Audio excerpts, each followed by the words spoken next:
Bapak Ibu, Saudara-saudari, para suster, bruder, orang-orang muda, anak-anak yang saya kasih dalam Tuhan kita Yesus Kristus, selamat sore untuk kita semua.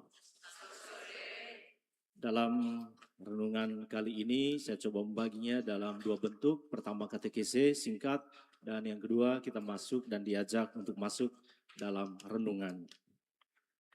Satu-satunya hari dalam setahun di mana Gereja Katolik tidak merayakan misa, yaitu pada hari Jumat Agung. Hari ini kita tidak merayakan misa tetapi ibadat. Kalau ada yang bertanya, kita misa Jumat Agung jam berapa? Sampaikan tidak ada misa Jumat Agung, yang ada hanya ibadat Jumat Agung. Kita hanya memperingati wafatnya Tuhan kita Yesus Kristus dengan ibadat. Kita membuka dan menutup ibadat tanpa tanda salib. Imam masuk langsung tiarap, dan sebentar di akhir kita hanya menundukkan kepala dan doa, dan imam akan mengucapkan doa berkat tanpa tanda salib. Kita ingat peristiwa tadi malam Kamis Putih, imam setelah perarakan itu tiba-tiba menghilang dan membuka ibadat Jumat Agung tidak dengan tanda salib dan nutupnya juga tidak dengan tanda salib. Mau menyatakan antara Kamis Putih dan Jumat Agung tetap menjadi satu kesatuan yang tidak bisa dipisahkan. Kita juga akan mendengar sabda Allah dan kekhasan pada saat Jumat Agung, Injilnya harus kisah sengsara dari Injil Yohanes. Kalau kisah sengsara pada Minggu Palma itu diambil dari 3 Injil sinoptik yang lain, Matius, Markus, dan Lukas, sesuai dengan tahun yang sedang dilewati oleh orang Katolik. Selain itu doa umat Maria dinyanyikan, penyembahan salib, dan kita menerima komuni yang dikonsekrasi semalam dalam misa Kamis Putih.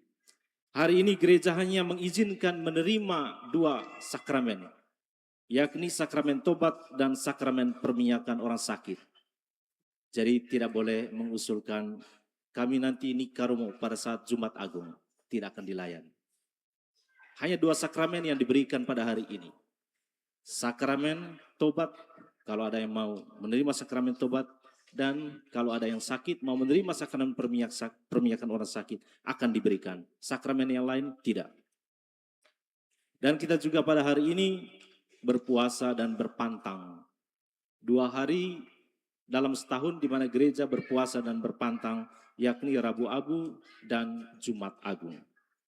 Bapak Ibu saudara-saudari yang terkasih, Yesus dapat ditangkap, disiksa, dan wafat di salib bukan karena kalahnya kuasa Allah di hadapan kuasa manusia, bukan juga karena kalahnya otoritas Allah di hadapan otoritas agama Yahudi dan otoritas politiknya Pilatus.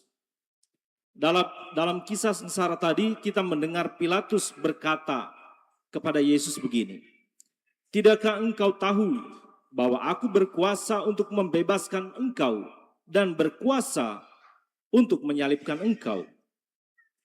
Lalu apa jawaban Yesus terhadap Pilatus yang pamer kuasa dan pamer otoritas di hadapan Yesus? Yesus katakan tadi, "Engkau tidak mempunyai kuasa apapun terhadap aku, jikalau kuasa itu tidak diberikan dari atas." Selain itu, di hadapan otoritas agama Yahudi yang hendak menangkap Yesus dengan senjata lengkap di Taman Getsemani, Yesus bertanya kepada mereka, "Siapa yang kamu cari?" Mereka menjawab, "Yesus dari Nazaret." Ketika Yesus menjawab, "Akulah dia," apa yang terjadi dengan mereka semua? Mereka semuanya mundur dan jatuh ke tanah. Yesus baru menjawab, "Akulah dia." Semua mereka mundur dan jatuh ke tanah. Setidaknya 2 bukti ini mengajarkan kepada Anda dan juga kepada saya bahwa Yesus tidak pernah kehilangan otoritas kealahannya di hadapan Pilatus dan di hadapan pemimpin agama Yahudi tempo itu. Yesus dapat ditangkap, diadili tanpa keadilan, dihukum tanpa terbukti salah. karena Yesus mengambil tindakan pengosongan diri di hadapan rencana Bapa. Yesus rela menyerahkan dirinya pada kehendak Bapa. Dia taat pada kehendak Bapa. Bukan kehendakku, melainkan kehendak-Mu yang terjadi.